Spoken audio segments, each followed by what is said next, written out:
Let's do this. Looking forward to it. I've been looking forward to this for a while, man. Good deal. All right, lead heads. We are back with another episode of the Talking Lead podcast. I'm your host, Lefty, bringing you all the lead-education. 10 years of Talking Lead. We are celebrating 10 years of Talking Lead this year. So you guys know what that means. Nothing really out of the ordinary other than that we're probably giving away more things than we normally do. We've had some awesome giveaways up until this episode, and exceeding this episode. You guys heard last two episodes, or preceding this episode, we're giving away a Century Arms AK-47, the BFT-47. And you go back to the past two episodes and get instructions on how you're going to enter that. It's going to be a fun social media contest for you lead heads. So we're looking forward to all the participation in that. So that was the AK Corner Season 4, Episode 5. And then our last episode, we had the guys from AccuFire. We had Brandon Sisson on with AccuFire talking about their new digital spotting scope, which is just badass, is the two words that I can use to describe it.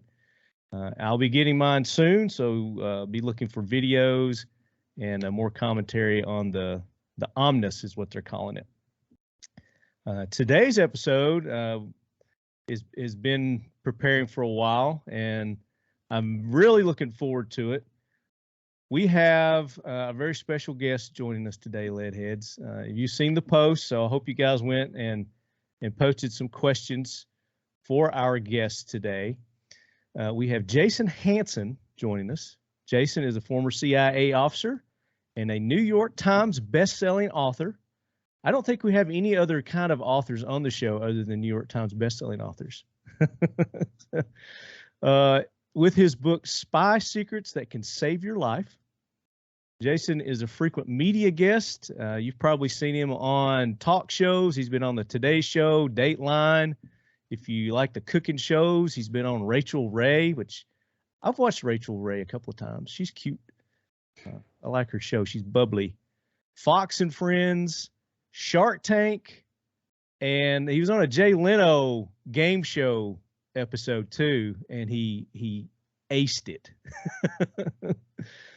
And then Jason also has a spy school. It's a spy training school. It's called the Spy Ranch, a 320-acre ranch out in Cedar City, Utah, where you can go and get hands-on training on all the tips and tricks and secrets of being a super spy like Jason. Jason, welcome into the show, buddy. Hey, thanks for having me, Lefty. Absolutely, man. It's a pleasure having you on. I've been, like I said, been looking forward to this. In preparing for this, Jason, I've done a lot of research. I watched a lot of your videos, been to your websites. You sent me one of your books, which we're going to talk about today. It's Aftershock, How to Survive America's Apocalypse.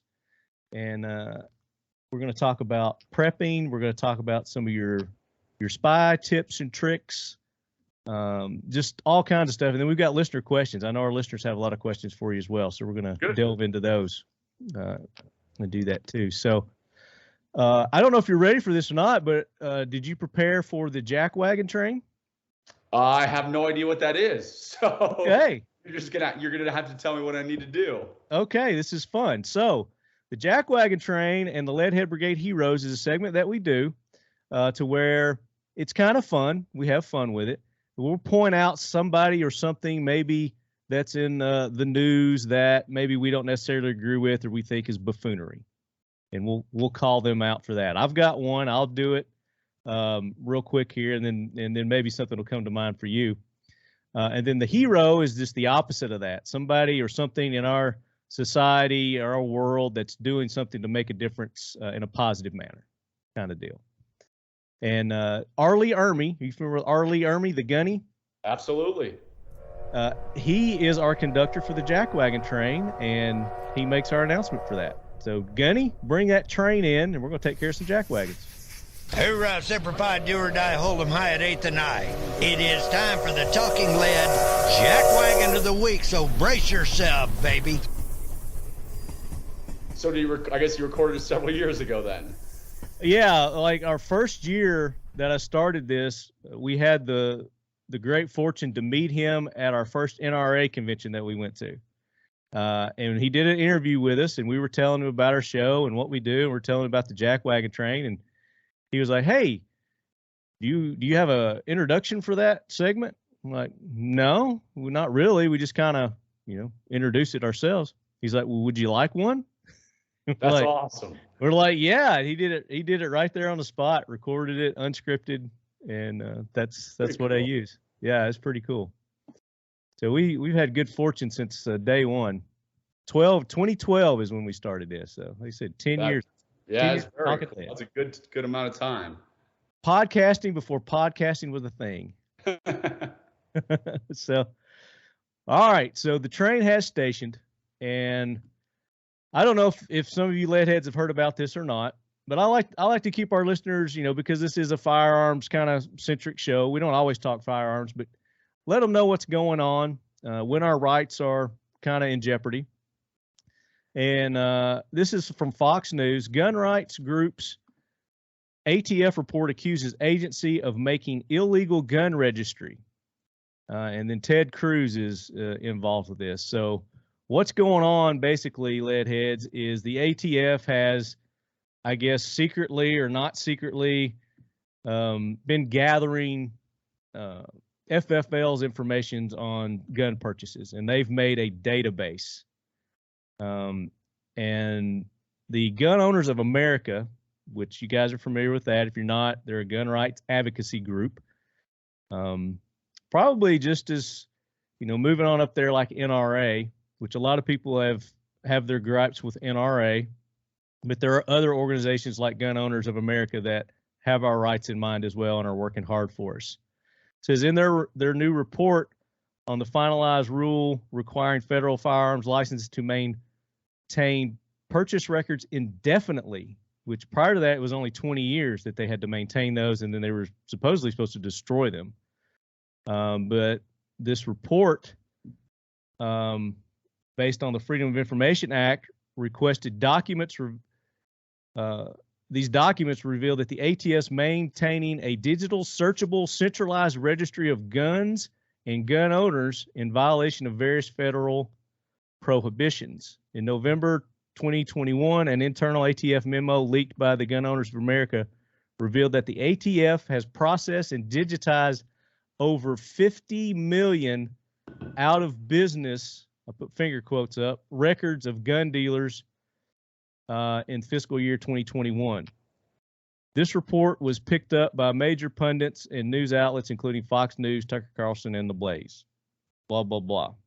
So while ATF and others maintain this does not constitute a gun registry and that all relevant statutes restrictions are being adhered to, the information referenced in this section is revealed in a Freedom of Information Act response by the ATF to Gun Owners of America proves otherwise. The report continues, pointing out that the ATF maintains only that the registry records records in their final format are not searchable by name. So what they've done is they've actually turned off that that field, the name field, in their searchable database. So they can search by everything but name, but the names are there, and they could turn that on at any time. And I think that's what the major gripe of this lawsuit that they're getting ready to file against the ATF is about. So for more information on that, leadheads, you can go to Fox News, or you can probably just Google it, and you'll probably get several different articles from different people. But it looks like the old Biden's ATF is still up to no good, and they have made a gun registry database. I mean, 50 million out of business records is a lot. So, and they're making it a new rule that FFLs have to keep that information indefinitely instead of the 20 years. So that's not going to go over well. So my jackwagon, Jason, is the ATF again. Again, and 49 million of those guns are probably mine. So. Are probably at the spy ranch, right? Yeah, exactly. Oh, I guarantee you that you're on their registry. You're in their sites, I'm sure. Well, hey, that's why you have ghost guns. That's why you have pre-1899 guns. You don't have to register. So you got to have plenty of guns off the books. Well, they've made the ghost guns illegal now too. Yeah. Well, I mean, what does it go into effect in a couple months? So I have plenty of ghost guns that were legally made, Right. that aren't serialized, that may or may not be in various places around this United States. So you always got to have guns.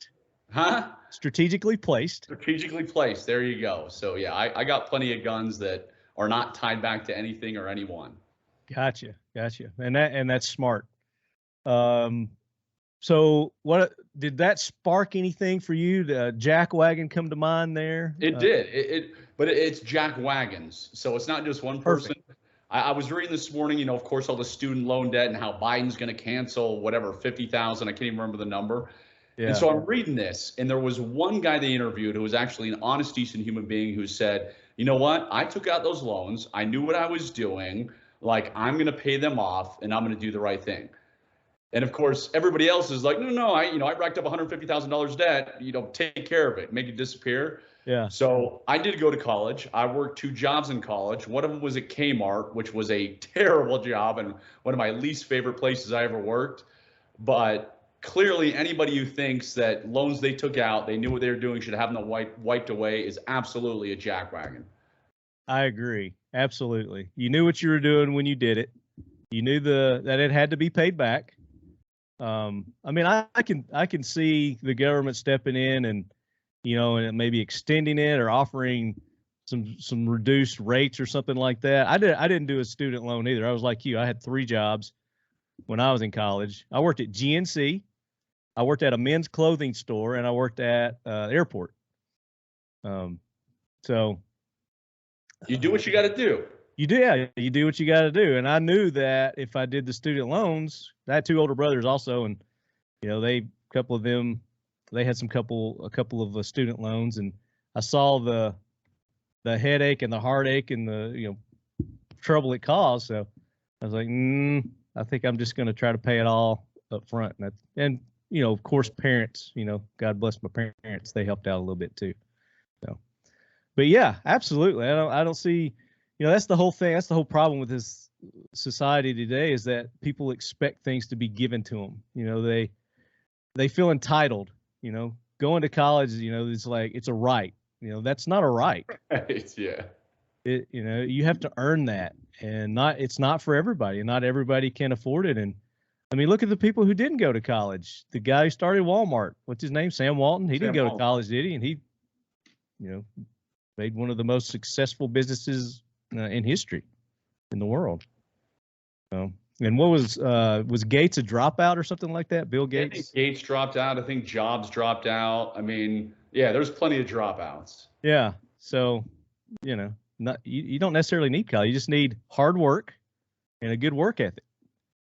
Well, and that's 100% it. See, this is what I tell my kids and the younger relatives I have. Like, listen, there are so many kids who are entitled and they're lazy deadbeats these days that if you actually work your tail off and have a good work ethic, you will have no problem achieving success in life, because the bar is set so low these days. Where, I mean, a quick example, in a warehouse where we do shipping, this was a while back, had a kid who just got married. He lost his job, and we needed help in the warehouse doing shipping and receiving. And so I said, hey, you can have this job, and it wasn't obviously the world's highest paying job, but I know you need to, we need to do something to do. He's like, well, that's not exactly what I'm looking at. That doesn't sound like the most fun thing, and the hours aren't on. I'm like, wait a minute, buddy. You don't have a job and you just got married. You'll go dig ditches if you know what's good for you to provide for your family, your wife, kind of thing. But he didn't take it. He didn't want the job because it was too hard, not what he was looking for. Oh my gosh. Perfect example of what's wrong with our society today, which is why we're losing so many of our rights, because people are willing to give up their rights for personal comfort, personal ease. And that's not what this country was founded on. And man, we got to really turn it around, and it's up to us, the older generation, to set an example. And it's tough, but it can be done. I don't think we're beyond saving as far as our, what this country was founded on. Oh, 100%. We're getting close. We're on a very slippery slope, right? Yeah, I mean, we're hanging by a thread, but I mean, I love this country. I believe in America. I 100% believe we can turn it around.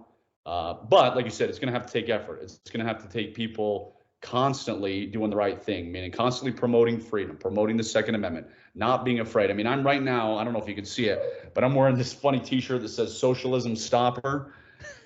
And Nice. so, and it's got a gun on it. Again, I don't know how much you could see, but I was talking with someone, it was a friend of a friend, and they were like, they saw the shirt and they're like, oh, I would never dare wear that in public. What if people like, yelled at me or frowned at me? Like, psh. So people are weak, what? right. They're all worried about being PR and all that, so. Yeah. So great. That's a great jackwagon. I mean, you hit the nail on the head. That's perfect. I like that. So to counter that, we've got some heroes, and that same story that I did, Gun Owners of America, organizations that are stepping up, filling the gap where the NRA is dropping the ball and not necessarily coming through. So Gun Owners of America, you are welcome on the Talking Lead. We call it Lead Force One for the heroes. They get a ride on Lead Force One instead of the jackwagon train. So it's nice and plush on the inside. It's like a G5, kind of deal. Really nice airplane. So Gun Owners of America, you're the heroes for this episode. What about you? You got a hero? Man, how many heroes do I have? Too many. You know what? I'll just make it simple because I'm thinking of too many people, military buddies, this and that. But I'll just flip it on what we just talked about. Are those honest people who are going to pay their loans, who don't believe in handouts, who believe in working hard, those people who are actually going to save and be like, hey, I'm not going to go out to dinner 7 times a week or whatever. I'm not going to buy the latest and greatest iPad, iPod, iPhone. I'm going to sacrifice, which is, of course, what it takes when you don't want to have a ton of student loans. So everybody willing to work hard and sacrifice. Those are the heroes. Delayed gratification is what I like to call it. If you can put that stuff off, work hard, build up and save, you'll eventually get that and more. Correct. So perfect. I like that. So that was a great jackwagon segment there.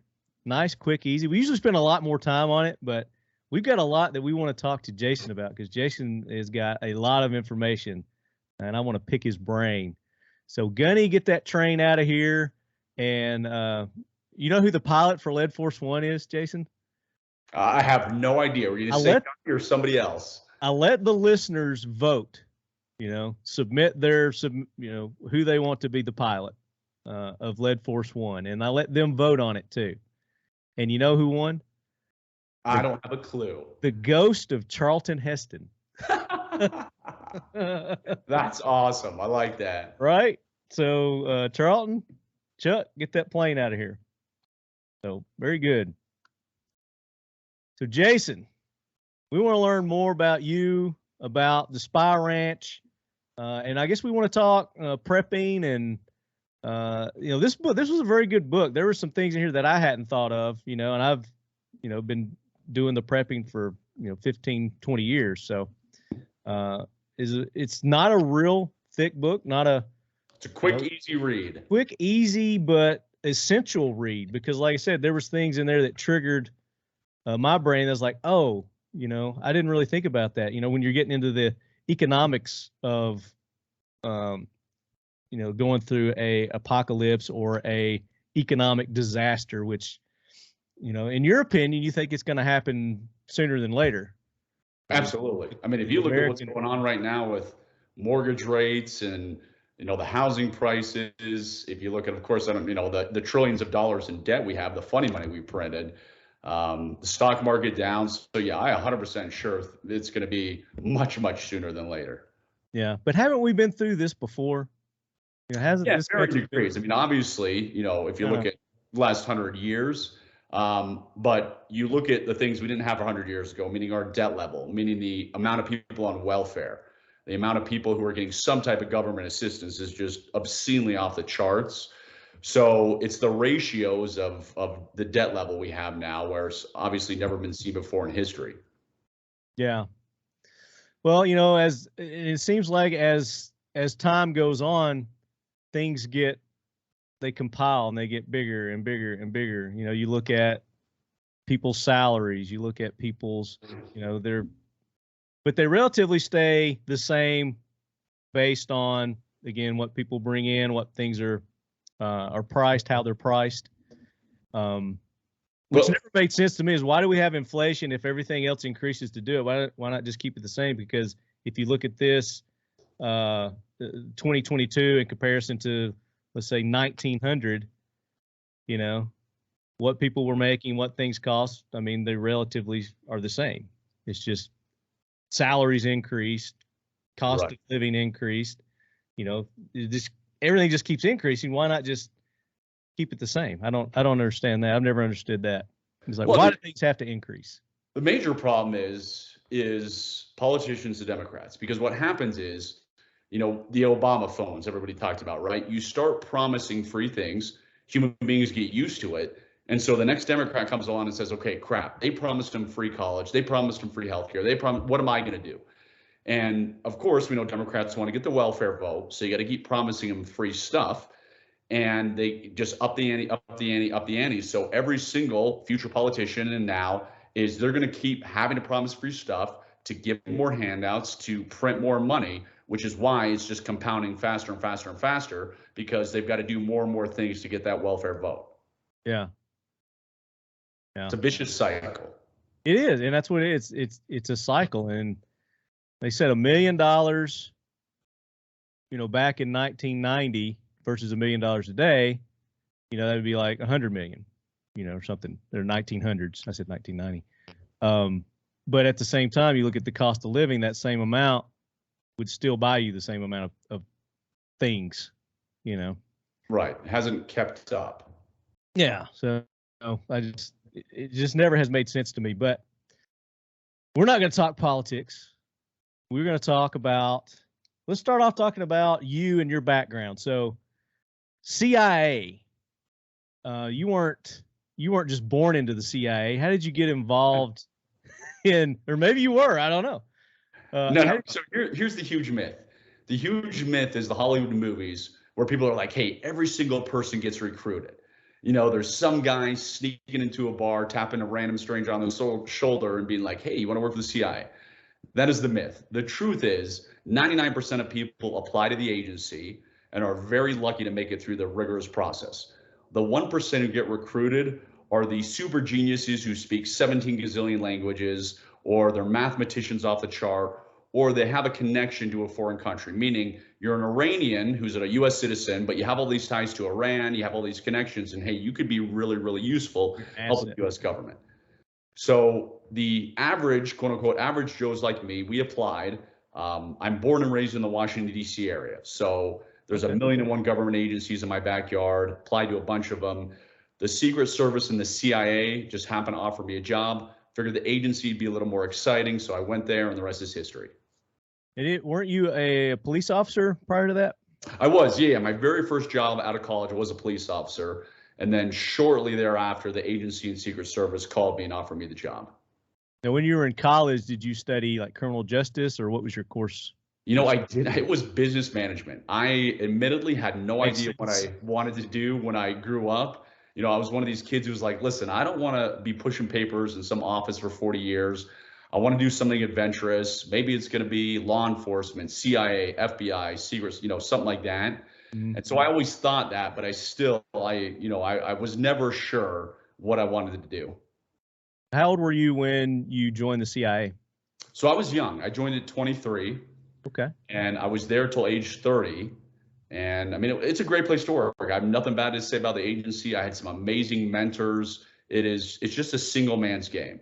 So a lot of the mentors I had, you know, they were in their 50s at the time, and I'm 23, but they're divorced. They hate their wife and kids. You know, they're alcoholics. I mean, it's a tough lifestyle. And so I saw the writing on the wall and was like, hey, I do want to get married and have kids someday. And I kind of went a little overboard. I got 6 kids now. Wow. So I wanted to have an actual life. So after 7 years, I said, hey, you know, I've been blessed to do some incredible things. It's now time to go. So you made the conscious decision that you wanted a family, you wanted a successful family. And correct. I sacrificed your career in the CIA to do that. Yeah. I mean, at the end of the day, even though it's an amazing job, it's still a job. And so I'd done a lot of things that I dreamed of. I accomplished a lot, and it was time to go, do something new. Yeah. Now, when you were let's say college in high school, were you part of like student government bodies, and did you do Boy Scouts? Did you do all that? I did the Boy Scouts. I'm an Eagle Scout, and I was in a few of them. I remember they were called like DECA and FBLA, but I don't even remember what they stand for these days. Yeah. So the after school programs. But no, I was never in student government. Never. I mean, I'm one of those guys that gets the backhanded compliment when people see what I've done and hear what I do these days. Like you of all people ended up doing this. So no, there were no like early warning signs where I was going to do, anything unique in life. Yeah. Look at little Jason. He grew up to be a spy. But being, like you said, being in that Washington, D.C. area, was there a reason why your family was there? Was your father, your mother involved in government? So interestingly enough, so I live in Utah now. Both my parents were born and raised in Utah, and this is where all our family's from. And they went to work, both of them, they didn't meet each other until they got to DC, but they both went to work for a senator on Capitol Hill. And they met while working for the senator, and they just stayed in the DC. My dad ended up starting his own computer business many years ago, but they ended up staying in DC and never came back to Utah. Oh, so they're still there, or? So mom passed away many years ago from cancer. My dad still lives in the DC area, okay. But I'm the only one of my immediate family who's back in Utah. Gotcha. Now, do you have a big family also? You said you've got 6 kids yourself.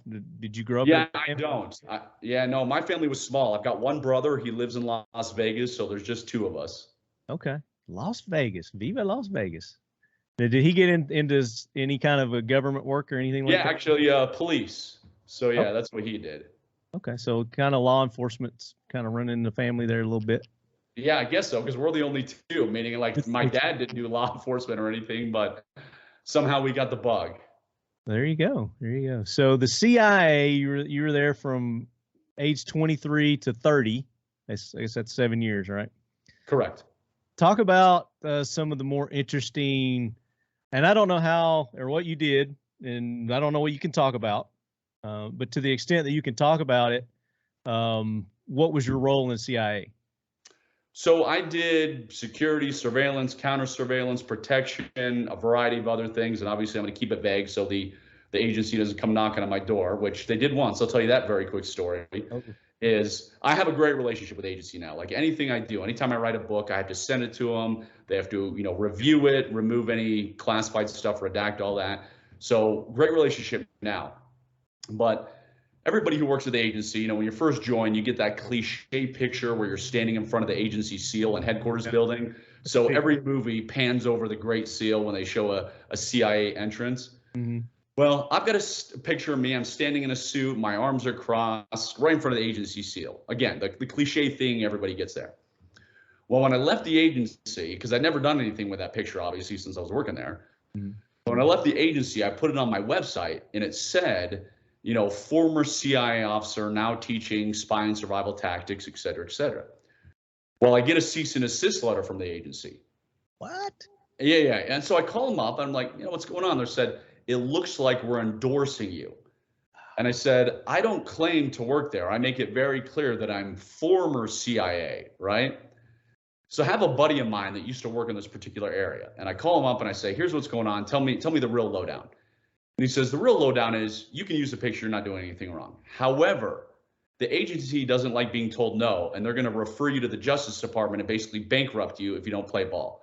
And he said there was a guy once who, didn't do what they said, and he tried to call their bluff. Agency sent him to the Justice Department. Of course, lawyer fees were out the wazoo, and he basically went bankrupt. Oh, man. So I said, you know what? I really don't care that much about having a picture of me standing in front of the agency seal on my website. So I just went ahead and removed it. There you go. I mean, that's the easiest path, right?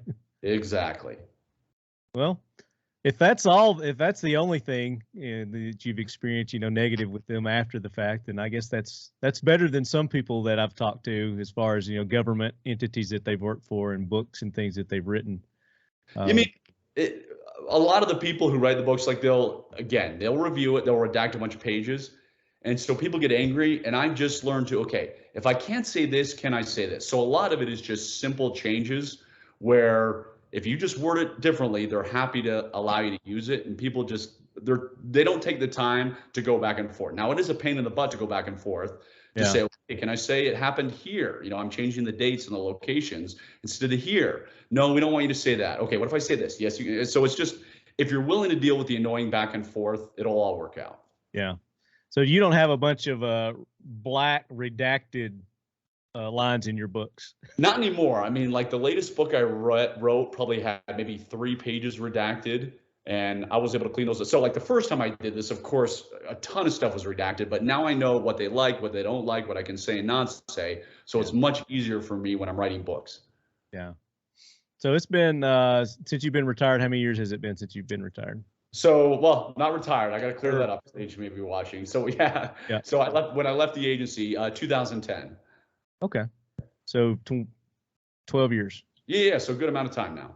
Yeah. 12 years you've been out on your own and hitting it, being successful. Talk about, and I want to keep with the agency and then we'll move on. Sure. When you were with the agency, again, something that maybe you can talk about, one of the more memorable maybe operations or surveillances or something that you did. And obviously I know you can't get specific with it, but generalities. I'll say the best part of the agency is obviously the training, the skills I learned that are still applicable to my everyday life. You know, how not to be followed, how to pick up a tail, how to lose a tail, all that kind of stuff. So I'll tell you 2 quick things. One is, and this first is, when I first joined the agency, 23, very naive, and I knew some amazing things going on, right? And so I'd see something going on in the news where they'd be saying one thing, and I'd be like, wait a minute, that is the absolute opposite of what's really taking place. They have no idea what's going on. You know, they're giving false information. So of course, everybody knows the term fake news these days. It's very commonly used. But I remember like 23-year-old me, early 20s me, would know this amazing stuff, and they'd say something, be like, holy crap, the American public has no idea what's really going on, and they need to stay away from XYZ location, or they need to be doing the exact opposite. So that was a big eye opener, because when you watch the Dan Rather, Ted Koppels, all the news anchors, you thought they, you know, that was gospel what they said. And then I realized actually they don't really know what's going on the majority of the time. Misinformation. Yeah. So that was a huge wake up call for me. Yeah. And then, so much of the stuff I can't go into it. It won't sound as sexy, obviously. Oh, come on. Without giving the details, but just knowing if you're followed, like running a surveillance detection route, which is a fancy way of not going straight from point A to point B. So let's say, Lefty, you're a Russian spy, and I'm working with you over in Russia. If you and I have a meeting, I'm not getting in my hotel room, driving straight to McDonald's where you and I are having our meeting. I might go to Walmart, then the post office, then to get a haircut, then I'm doing all these different places to see if I see the same car or the same people. Yeah. That's how you pick up surveillance, whether it's on foot or in a car. And you have to, the key to a surveillance detection route is it has to make sense, meaning you can't just randomly go everywhere. Like here in the US, when I'm running them, I can, because it doesn't matter if people know I'm trying to pick them up on surveillance. But if you're overseas, you can't drive around crazy, because then they'll know you're trying to evade them, and that makes surveillance harder. That makes surveillance think you're a spy kind of thing. Mm-hmm. So it blows your cover. Yeah, exactly. It blows your cover. Very simple way to put it. So the simple example I can give you is, let's say you're trying to run a surveillance detection route. You may go get a birthday cake, and then you may go to another location to get a birthday card, then another location to buy presents. That way it looks you're actually planning for a birthday party. So it all has to make sense in real life.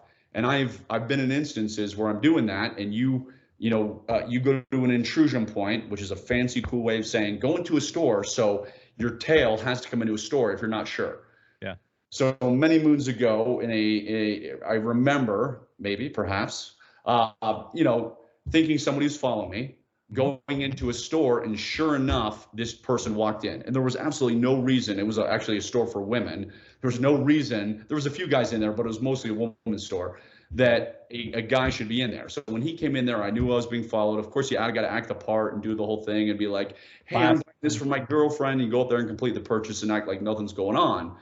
But the beauty again these days is I don't have to do that. I can stare around and stand at someone and say, hey, can I help you? Is there anything you need? If I think I'm being followed, or I'm not afraid to call somebody out and be socially awkward. Yeah. But you can't do that when you're overseas. Right. And this was overseas, the lady store? This was in a location somewhere in the world. Somewhere in the universe. Not in Utah. Yeah, correct. It was not in Utah. I will tell you that much. Okay. Well, I was going to ask you, of your 7 years, how much time did you spend overseas? I don't know if that's something that you could. So I will just tell you again, just to be safe, is I was based out of headquarters. So just, Northern Virginia, Langley area. Yeah. But I have been blessed in my life to travel to many places, mostly European countries is where I've traveled to, been to, et cetera. Gotcha. So you had to wear a parka quite a bit. Well, there you go. I don't want to pry too much. I don't want to get you in trouble. But I do want you to, as much as you can tell us, because Sure. our listeners will really enjoy this, hearing this. Foreign languages, you speak any? I don't speak any. I took what I did, Spanish in 8th grade and then 4 years in high school. So 5 years of Spanish. So I speak very basic, bad Spanish. But yeah, other than that, no foreign language. So you could get by in Cancun then, huh? Yeah, that's pretty much about it. Yeah. I just came back from Mexico. And you didn't get kidnapped. So you're lucky, because kidnapping capital of the world. I'm a very aware person. I've had some training and whatnot as well, but Sure. yeah. So when I go anywhere like that, I'm always, head on the swivel, paying attention to what's going on in my surroundings. But we did go to town one day. We got off the resort, went out, did a little excursion, and there were some seedy parts of that area that we were in, and the hair on the back of my neck was standing up a few times, but. You got to be careful. I won't travel to Mexico, honestly. It's just, there's other reasons, but just safety reasons. I have clients there that are very, very wealthy and want to bring me down with their bulletproof limos and guards. And I'm like, nope, you're coming up to me. There's like no amount of money in this world that will get me to Mexico these days. It's just, too much going on. I just don't want to give them any more of my money. After this trip, I just decided, is like, you know what? They don't deserve my money anymore. So I'll take it somewhere else. I'll go to the Dominican Republic or Jamaica or something. I don't know. Anyway, had a good time. Got a nice tan. I don't know if you can see my tan or not. I got tanned up. Not quite as nice as yours. You're getting a nice tan there in Utah. I would say we're at 6,000 feet. So when I'm out training, which I was earlier this week, we get the sun hits us hard. You're right. You can touch the sun, you guys. What's your elevation there? It is 6,000. That's 6,000. Okay. Yeah. Wow. Yeah. So it's high up there. But like you say, it's beautiful in Utah. I like Utah. Yeah, I'm in southern Utah near Bryce and Zion Canyon. I'm close to those national parks. So awesome Red Rock area around here. Yeah, I went out there a couple of years ago to the Salt Flat areas, and with Charlie Melton. Charlie Melton's a former Navy SEAL sniper, and he was attempting to set the world record for longest rifle shot, and we were doing it out there in the flats out there in Utah. So yeah, it was a good time out there. Enjoyed it.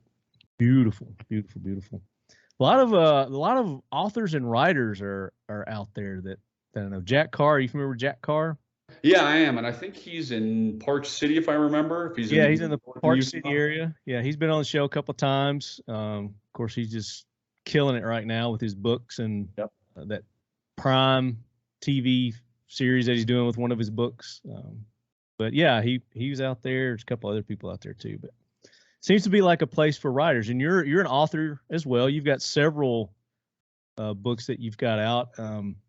I couldn't track them all down, but your New York Times best-selling book that made you the New York Times best-selling author, Spy Secrets That Can Save Your Life. Says a former CIA officer reveals safety and survival techniques to keep you and your family protected. So is this kind of the book that launched it all for you and got you into this business? Well, yeah, when I left the agency, I was doing a lot of corporate training. And so it would be where companies would almost like literally sneak me in the back door and sign the NDAs and be like, hey, we got this big problem, but you can't tell anybody we got this big problem. And I was doing a lot of that. And I do hardly any corporate work these days. Well, I still do it, but not much, just because I hate the bureaucracy. I hate dealing with the lawyers, and all that stuff just annoys me. Yeah. So I went on Shark Tank many years ago, and that was awesome. Great blessing. That kind of opened me up to the masses and many other people. And then I started, writing the books and doing all that, and, Penguin Random House and HarperCollins and all them. And I love writing. I mean, it's something I enjoy. But yeah, I can say all the stuff that's not classified because it's sources and methods that are classified.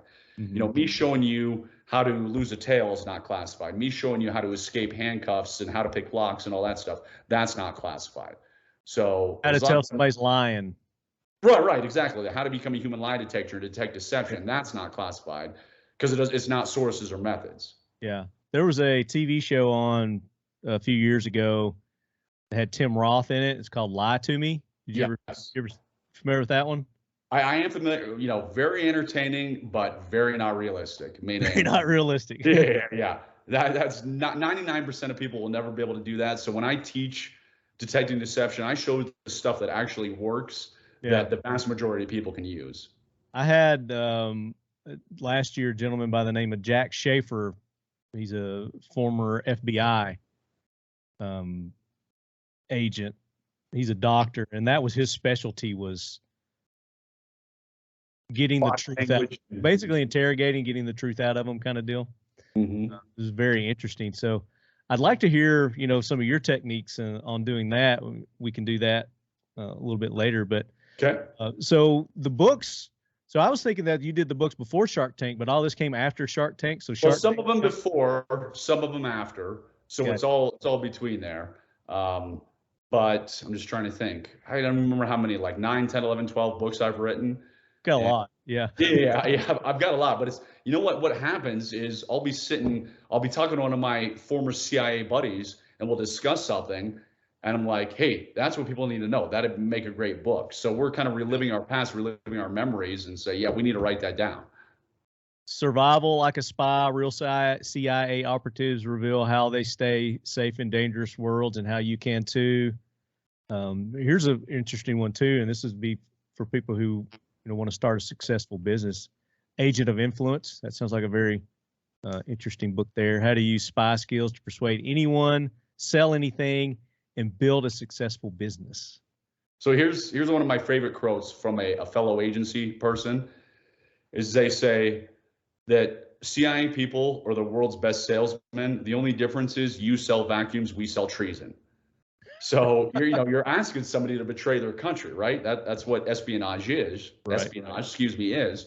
So yeah, you've got to be very persuasive. You've got to be able to read people. You've got to be good at making people fall in love with you. Yeah, and that book kind of gives you the tips and tricks on. Correct. Yeah, it talks about the whole recruiting cycle. It's the SADR cycle: spotting, assessing, developing, recruiting, which works in every area of life. Yeah, and for you lead heads, as you're listening to this, you have a website that they can go to with your the Spy Ranch or Spy Briefing. I'm sorry, the Spy Briefing. Is that your main website? Yeah, they can either go to spybriefing.com or spyweek.com to see all the training. Spy Week, and that's something else I want to talk to you about. That's like an event that you do out at your ranch, right? The Spy Week. Yeah, it's our 5-day Spy Week. Yeah, we want to talk about that too. So don't let me forget about that. But go to his website, and you can pull up and see some of the things that we're talking about here. Of course, Amazon. You go to Amazon for the books. They're on Audible. And it says they're free. Is that a misprint? I think that's probably if you sign up, do Audible's 30 days trial or whatever. Oh, okay. Yeah. There it is. Yeah, free with Audible trial. So, I mean, why wouldn't you do that? You go sign up, check out. At least I see 3 of your books right there at the very top. So, and the Spy Secrets That Can Save Your Life. I like that. So when did you? So with the CIA, you had privileged information, I guess, kind of like in the stock market, people that trade stocks and whatnot, they see things and know things that just the average layperson wouldn't know. And being in, that level of government, there was something that was going on or that you saw that I read that tipped you off that, hey, I probably should be stocking up on some things here, preparing for worst case scenario for this country. Talk about what led you to becoming a prepper and then writing this book. Well, I mean, just the things you learn at the agency. You're blessed to see things, to study things in real time. You see what's going on in other countries. Yeah. And, everybody thinks, of course, oh, it happened in Venezuela. It could never happen here. Well, guess what? Socialism is spreading here where our debt is out. So you get to see things in real time. Plus, as I said, the mentors I had is I got to hear these stories from back in the day of, hey, I was doing this in this country many, many moons ago, and I saw the collapse, happen firsthand. So you see all this and you're like, crap, it can happen in the United States. I got to start preparing. I got to start having food storage. I got to start having water storage. I got to make sure I add to my ammo cache a little bit each month. So it just, one thing with the agency is you prepare like crazy, right? You rehearse like crazy. So even today, I have a lot of my ex-C.I.A. buddies who work for me, and I love working for these guys because I know they're never going to be late. Meaning, if we say, hey, be somewhere at 8 o'clock, you're there, at 8 o'clock. You're never late. And hey, here's all the gear you're going to have. They're going to be 100% prepared. So that's why it's so enjoyable to work with them, is because they're uber prepared, which gives you peace of mind. Mm-hmm. That's what I was talking about. You know what to expect. Correct. Well, I mean, and just the overall preparing in general, because I do a ton of consulting and I have all these clients and many of them are high net worth. And they're just like, hey, I just want the peace of mind knowing I have this food storage, knowing I have this water storage and all this stuff. Even though I pray it never happens, if it does, well, hey, I'm taken care of. Yeah. So what was the thing that you saw that led you to, that they clicked in your mind? Like, okay, I've been a part of something. I witnessed something, and I know you've been to other countries too, and that's a big thing, big part of it for people who haven't been to a third world country or an impoverished country to see how they actually live. You can't really appreciate what you have here, and I think that's what's wrong with a lot of the mentality with a lot of our citizens, is that they don't know that it's really worse in all these other places. They think they've got it bad. If they could just only see that or take part in it, then they could appreciate more of what they have in this country.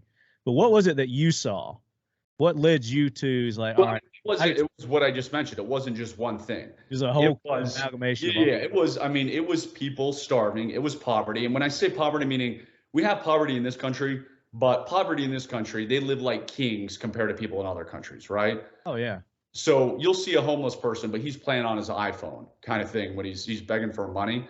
Yeah. I mean, here at my Walmart in Utah, there's always somebody homeless, standing there holding money or whatever. And I'm looking at them and they got an electronic out or they're dressed pretty decent. And it's like, poor here is not really poor in the rest of the world. Yeah. So when you see somebody who cannot feed their family, and, when you see somebody who's, okay, which kid do I want to, maybe not keep? And I say that only half jokingly, which is incredibly sad.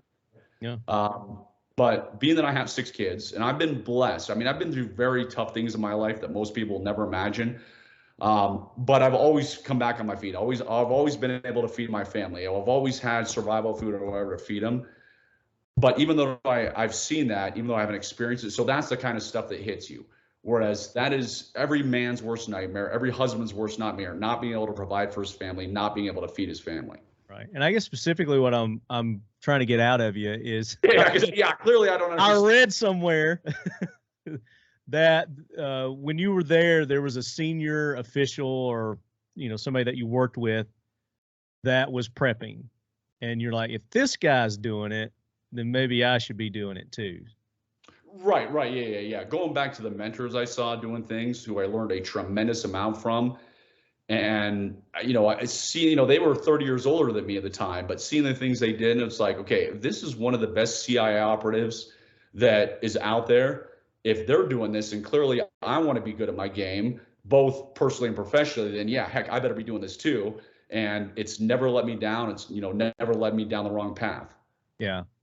And because of that, like you were alluding to earlier, because you did start that and you were preparing and you had some reserves and stores, that financial, and I read this too, so that financial strife that you went through, business fiasco with a partner, you were prepared for that, and that's you mentioned that kind of got you through it. You want to elaborate on that a little bit more? Yeah. Many years ago, let's just say someone I trusted very closely basically emptied my bank account, stole a tremendous amount of money from me.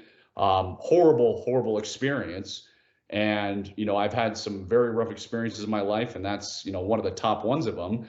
When you can't, when your bank account's empty, when you have credit card bills due and everything just imploding all around you. Yeah. And we lived off our survival food for a good amount of time. I mean, we were watching every penny. We were sacrificing like crazy. And, those survival food pouches that we would eat for dinner, that's what kept us fed. So, yeah, that was, as I tell people, that was my personal Great Depression. So I remember my grandma, when she died, we were going through a bunch of her stuff, and we found tinfoil, but a ton of it that had been like no tinfoil had ever been thrown away in her life. Yeah. And we found plastic baggies that she had never thrown away. Because, people who'd been through the Great Depression and trying time, they didn't throw away anything. So, they're hoarders, yeah. Right. And so that financial event was my personal Great Depression. And that's why I was prepared before then. I'm grateful that I was, and I will never, ever not be prepared again. It's a way of life for me. I get accused of being a hoarder also, because I will keep I'll keep pie pans and, like you said, the aluminum and the Ziploc bag, the Kroger baggies. I keep in store Kroger baggies and just all kinds of things. And my mom, my grandparents, they grew up through that Great Depression, and I guess it kind of spilled over when they raised me. Is not to be wasteful. That's the main thing, and use what you got when you can, reuse it if you can, and. Well, I mean, to my girlfriend's, I guess, detriment, or I don't know, but she hates it. Well, I mean, people just don't know what hardship is. I mean, there was a time, and again, years ago, where didn't have any furniture because of money, sleeping on air mattresses, but we still had a roof over our head. So was it fun to sleep on air mattresses every night and have like virtually nothing? Of course it wasn't fun, but nobody starved to death. You had your shelter. You could go on life as normal as possible. So I think that's a big problem too. Nobody knows how to rough it these days. And I use rough it loosely because I've been in, training with the government where I've roughed it, meaning it's miserable, meaning I've been in training where you're on top of a mountain. You're not allowed to have a sleeping bag. You're not allowed to have, a blanket or anything. Minimal food. It was so cold up there. About every 10 minutes, I had to get up and do jumping jacks and push-ups so I didn't freeze. And this was all night long. I mean, you're not sleeping because every time you lie down and think you're going to sleep, you start freezing again. So you got to get up and do jumping jacks. Yeah. So that is true misery. I mean, that is true roughing it, and roughing it, again, loosely used, sleeping on an air mattress in a house where big deal, you're fine. Yeah, absolutely. Everybody's term roughing it's relative, I guess. Correct. But another lesson that you took from that, and I guess you capitalized on, is the survival food that you guys had. You were finding that some of it wasn't living up to its advertised potential. So yeah. So when I had survival food at the agency, I ate survival food. But when I left the agency, obviously I wanted the best for my family. So I started going down the rabbit hole, meaning when I get my laser-like focus on something, I'm going to find out the truth, the good, the bad, and the ugly, because my family depends on it.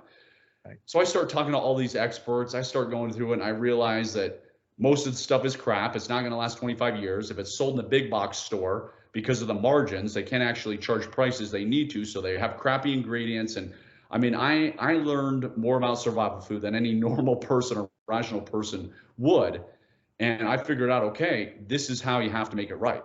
This is because, a lot of them, they mass produce like a gazillion of them an hour or whatever the real number is. Mm-hmm. And the pouches are made cheaply. They're flimsy. If you shine a light through them, the light comes through, which means that air can get in there, all this stuff. So yeah, I ended up having to go do my own just because there's nothing out there that's actually high quality, because it's not smart business for those guys because they can't get the uber profits in order to use quality ingredients. Yeah. Now, and in your search of that, you found some mountain woman that's making. And are you still doing your own survival? Yeah. Now, when I use mountain woman, the reason I laughed is it is in the middle of nowhere. It is like a lot of these people don't have internet access. Unfortunately, in the area, it's a real low income area where a lot of people are addicted to meth and everything. Mm-hmm. But this particular woman is that my hometown where I'm from? It's close to you in Tennessee. Yeah, but I remember them telling me, like, in their graduating class, there was 100 people, and something like 15 of the girls were pregnant out of this 100. I mean, just really, really sad area. But I found the people who produce survive. I mean, it's hand done, meaning it's all hand put into the pouches. It's a very laborious process, but I want my wife and 6 kids to have real food, since we did have to rely on it. So of course I don't regret doing it the right way. That was another thing that I learned from your videos, watching your videos. The packaging is key. Crucial to that. It's crucial. And just a simple flashlight test will give you tell you the 3 things that most common for destroying your long-term storage food. It's light, air, and moisture. Yep. And that container, if the light goes through it, all those are going to get through. If the light's going through, all that other stuff's going to get through too. So I thought that was very interesting. If people want to go to premiumsurvivalfood.com, you can see the flashlight test, the video. You can see the durability test, which is another test on the pouches. And I mean, it literally takes less than 7 seconds to watch the videos. Oh yeah, real quick videos, but very informative. Yeah, and this is things that you guys can do if you're questioning your food.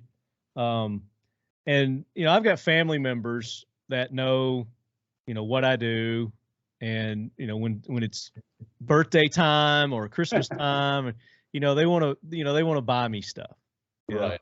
And they'll go and for instance, I'm going to show you this, and I'm not knocking my family at all. I love them, and they have nothing but goodwill when they give me stuff, but when they buy me something like this, I'm gonna hold my tongue just so lawyers don't annoy me and bother me.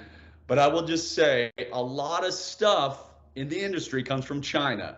So I'll leave it at that. Yeah. So for my listeners, I am holding up a ReadyWise food, water, first aid, and warmth emergency survival backpack, 64 pieces. And the really thing I thought was cool that I could use here is that deck of cards. It comes with a deck of cards. But any of that other stuff, I probably won't touch it with a 10-foot pole. I don't know. But I'm going to try. I'm going to open it up, and I'm going to try that test that you're talking about. So I'm going to do it right now. Is that cool? Hey, absolutely, do it. I have not opened this yet. You can see that it's still got the. Where's my knife? Yeah, you're gonna have to see, because I don't think I've done it on those, so I honestly don't know. This will be new to me. Okay. Maybe we'll pass the test. Maybe they don't. We'll both learn something today. So I think I got this back in February. That was when my birthday was. So, hey, at least you got like you said, at least you got family that gets you cool gifts. Oh yeah, I mean it's a cool thought. I really like it. I mean the backpack's pretty cool. I could use that backpack definitely. So I'm opening it up. I wish I had. Now you offer survival products as well. You do the food. You do water filters and knives and so tools and water filters and things like that too. Yes. Talk about, while I'm unzipping this, those products and where people can go and check those out. Yeah. So if they just go to spybriefinggear.com, they can see those products. And they're, water filter, the premium survival food, tomahawks, knives. I'm a huge fan of tomahawks. I love tomahawks just because they're so versatile. Yeah. So, I've used them in a car accident situation. I've used them camping. So I do think people should have a lightweight small tomahawk in their bug out bag. Definitely crucial. All right. I think this might be the food section here. All right. I've got it open. The water, I think the water probably would be okay. It's in one of those. Yeah, those look like the 5-year Coast Guard pouches. Yeah. I mean, let me tell you the trick with those is don't poke them, because then your bag is going to end up full of water. Ask me how I know. So just make sure you don't keep it keep anything sharp near those. How do you know? Brown sugar, maple multigrain. Southwest rice and beans. Let me open that. And maybe it'll pass the test and we'll be pleasantly surprised. Maybe. I don't know, though. It's not feeling like it. So what's your recommended way of opening? Pulling or cutting? You can do either or. It doesn't matter because all you want to do is pull or cut and then shine the flashlight and you can see if it comes through. Okay. So if you can't pull it, because a lot of them are tear.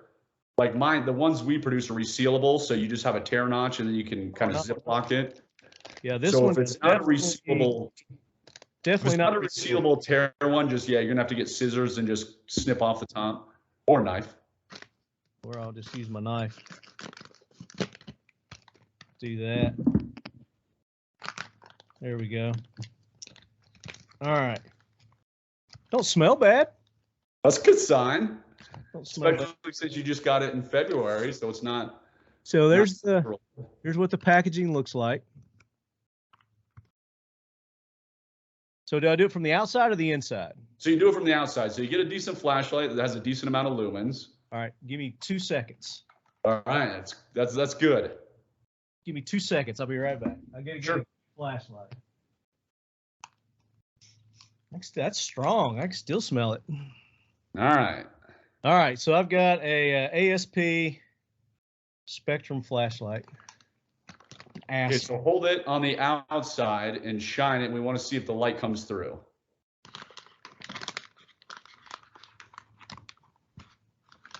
Whoa. I got too much stuff in my way here. I did see light come through there. So the light is not coming all the way through, but there are spots where it's not completely got all this kind of metallic looking covering on the inside. Right. So it's spots where it's not fully covered, which is never a good thing. Yeah. So it's not completely. So you would still get light, you would still get moisture. Right. And from that coating that they put on the inside of it there. So you wouldn't probably get the life expectancy out of this, which I don't know what they're saying, how long it'll last. But anyway, that's how you do it. So for those watching the video, take one, you open it up, and you just put the flashlight to the package there. And if the light comes through, then it's a no-go. So what kind of packaging are you using on yours? And another was the durability you're talking about. Well, it's going to go all over you. I mean, I'd like to see you do it. I'm not going to do it because I can tell this one will be, I could pull this apart. Right. Yeah. If you can pull it apart, I mean, it's just cheap. Again, it's more mass produced, because a lot of problems that happen when it's mass produced is for lack of a better word, it's going through this conveyor super fast. So food's put in and then it's sealed. Well, the problem is because it's doing it simultaneously, food bits can get trapped in the corners and the seams. Mm-hmm. And when those little food particles get trapped in the corners and seams, that lets air in. That's going to let the bugs in. Whereas that's why we hand fill ours. I mean, it takes a heck of a lot longer, but we hand fill every single one before we seal it. That way there's no problem, with getting in the seams or any of that. Gotcha. And then the other one was the durability, the flashlight, and then the other one is the simple stand-up test. We tell people, because can it stand up on its own? Meaning, if you take one of our pouches, I can sit on my desk, I can sit it on a kitchen table. If it stands up, well, then that means it's not going through the high-end machines that are just trying to churn out as many as possible, and that it's actually being hand-filled done the right way. So that's kind of a little bit semi. Kind of. But here's the thing, too, is this package is so big and there's so little in it. Right. You've got room to actually spread it out. Which that's the other thing, you're talking about with yours is you don't have all that extra space there, too. It's like getting the air out. Correct. And that type stuff. So. Well, I mean, the thing they do, and again, I say they, just the general food industry. Yeah. Is, we put ours in family size pouches. That way they're full. That way you don't have to, because a lot of the guys do, they're like, hey, we're going to put one meal on 1,000 pouches, so it looks like we're giving them more. But if you have to bug out, if you have to get in your car, that just takes up way too much space. So ours are all family size. That way you don't have to have as many pouches. You can carry it in your car, bug out bag, and of course it's resealable. Right. Resealable is key, and this one's not. So you would want to eat all that at once, or I guess transfer it to a Ziploc. Right. Yeah. Seal it up somehow. Yeah, definitely after you open it. So let's talk about. And did you give the website where people can go and get that? Yeah. If they the food is at premiumsurvivalfood.com, and gear is just at spybriefinggear.com. Spybriefing.com. Spybriefinggear.com. Oh, gear. Spybriefing gear. I'm going to pull it up here for our viewing audience.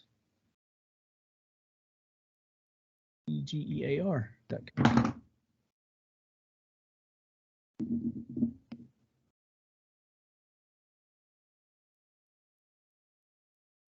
SPYB BRIEFING briefing. GEAR. All one word. Spybriefinggear.com. All one word. Okay, it came up that time. I was going to say, now you're making me think I don't know my own website. So I'm going to share my screen. And there's the website, Leadheads. Spy and Survival Briefing. And then you go under catalog. Yeah, you can just scroll down and you go to products.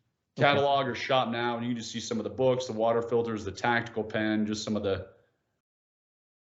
different and various gear. Yeah. And then you've got some audio, looks like instructional DVDs. 1911 CQB. Are you a 1911 guy? Man, I love the 1911. Great gun. I usually have one on my hip. 45? No, this is where you're going to see, this is where all the 1911 guys are going to hate me. Yes, of course I own 45s, but these days it's a 9mm 1911. Just because bullet technology has come so far over the years. I hold more rounds, less recoil. So yeah, a Springfield 1911 in 9mm is what I'm carrying often. Gotcha. I noticed in one of your videos that I watched that you were shooting a 1911. So I had to ask that question.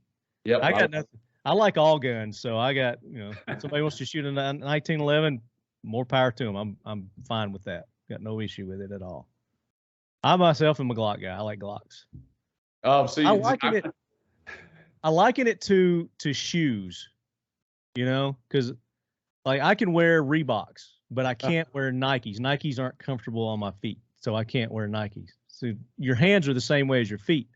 A Glock's going to fit different in my hand than it does in your hand, because we all got different kinds of different sizes. So, I mean, I carried a Glock for years when I worked for Uncle Sam, but I'm just not a Glock fan because of the trigger, the ergonomics. So are you using stock Glocks? Or are you going out and getting a new, we are changing the gun. Like that's what I always ask the Glock people. So for the most part, it's stock. It's factory Glock. I will change out sights. Depending on like the Gen 5s, I like their triggers. Their triggers are fine. I didn't have to change the trigger out. But on my Gen 4 or Gen 3, I changed the trigger out.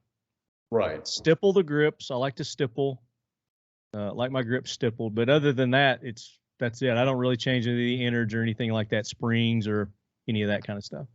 Barrels, I keep, because the G5s, the barrels are a lot more accurate. They're a lot better. And all my Glocks are like Gen 2 and Gen 3. So yeah, I'd change everything out then. Yeah. I would change all that out, definitely. And then the food, real quick, you said that was? That's it, premiumsurvivalfood.com. That's got to be it. Yeah, it's thinking about it. There we go. Yes. Yep, that is correct. So this is to get the food 7-second test. That's what we were talking about. Yep. With the flashlight. And then you go through and give some reasons as to why. Is that That is a stock photo. That is not me. Okay. As I say, that's not a 45. One of my website developers, I know he got that off of some stock photo site. And if you want to order it, just at the very bottom is the very bottom of the page where they can click and grab some. And you give the nutritional. Yeah, I lay out everything. Nice. Here's the ingredients. Here's the whole 9 yards. So they know exactly what they're getting. And it comes in a 64 mil kit. Yep. Very good. Claim your premium 64. I'll do that. I'll get on there and do that. Definitely. I need some goods. I've tried some different ones out. Like you said, there's another one that I've got that's supposed to be really good, but I haven't done the package test on it. I'm going to try it out when we get off here. But good. It's there in the kitchen. So the book. So let's talk about the prepping reasons, I guess, why people should prep. Some key things that they need to keep in mind when prepping as we go through this book. So Aftershock, How to Survive America's Apocalypse. Talk about that. Yeah, I mean, I was to say, if you don't know you should prep, well, it's I don't know if there's anything I can do for you. Funny enough, after COVID hit, obviously shelves went empty. I didn't care because I had my survival food. But I had so many people call me out of the woodwork. I mean, my stepmother, who is very liberal, anti-gun, calls me and says, hey, I'm thinking about buying a gun. And I'm like, oh, no. Like, she's not going to train. She's not going to. So it's like, COVID pretty much made everybody, even people who thought they never prep in their life, be like, hey, I need to start preparing. Yeah. So, obviously everybody needs to do. And what, this, as I said, and I'm trying to think how to phrase this right. As I said, hey, things are only going to get worse when it comes to inflation, when it comes to food shortages and all that. So, the book does have the catchy title of America's Apocalypse, but a lot of people I've helped prepare over the years, they're using it for some kind of personal crisis, meaning a job loss, meaning a medical incident, meaning something like that. So it's just common sense. Kind of like what you went through.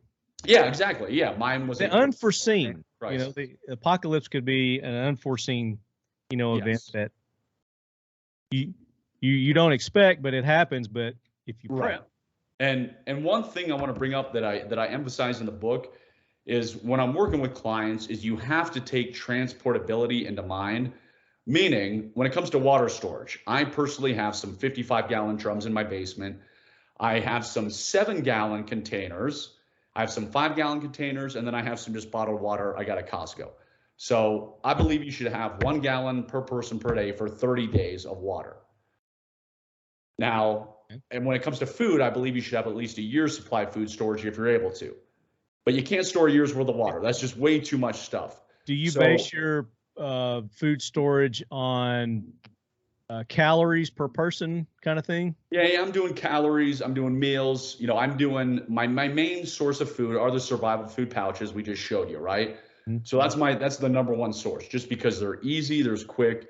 And if you're in some type of crisis, you've got so much other stress going on that you don't want to have to worry about finding 37 ingredients to make a meal. You want life to be as simple as possible. So these are I call them tiers. My first tier is this. My next tier is the number 10 cans. So you can buy the number 10 cans of potato flakes, of rice, of wheat, etc. That's that's the second tier. And then the third tier is the buckets. So, I've got buckets full of grain. I got buckets full of rice and wheat and flour, and they're all in Mylar bags. That way they're going to last numerous years. But you've got to have those tiers. So when it comes to transportability, going back to my water, I can't carry a 55-gallon drum of water.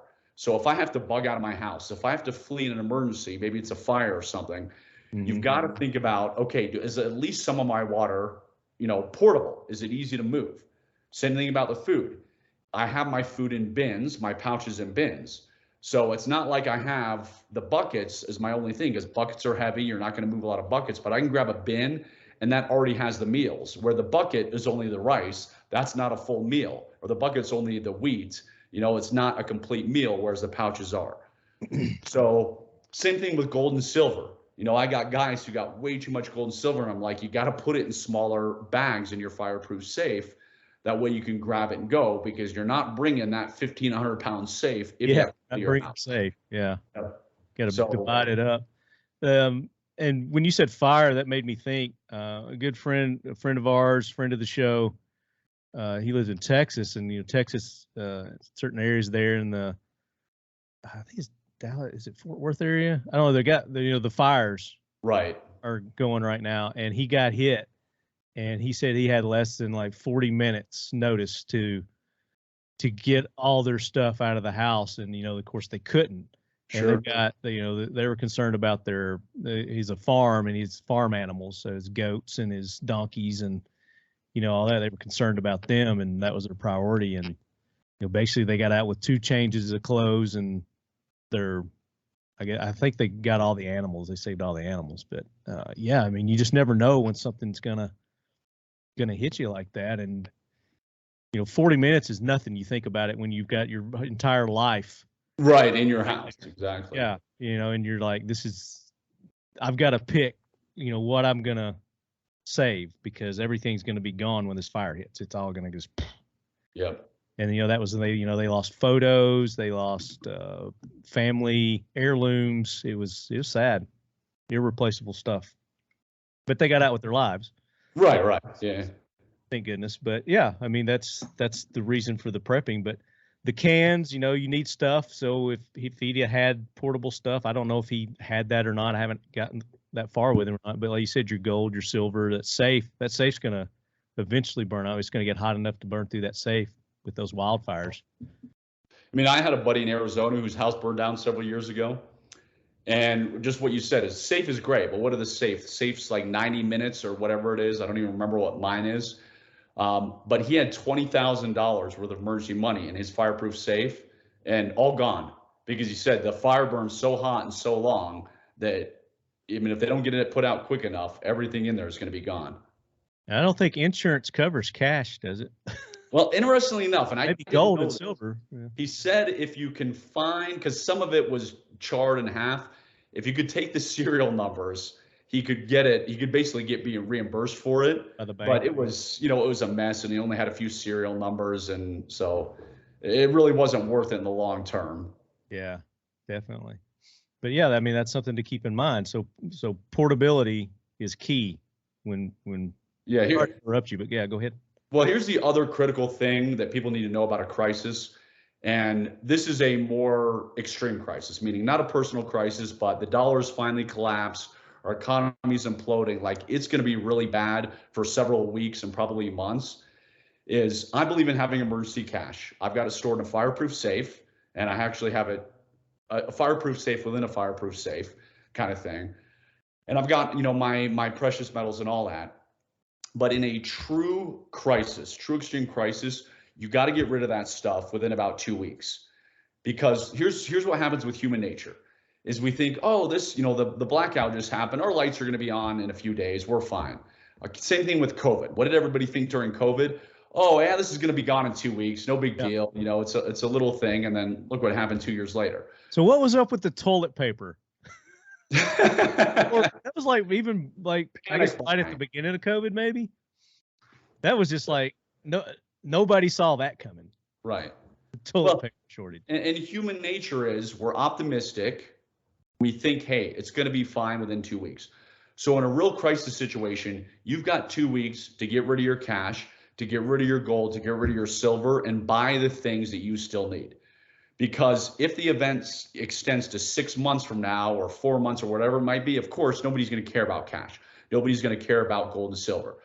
And that's the beauty is most people don't realize this, that the 2 weeks is that crucial time frame.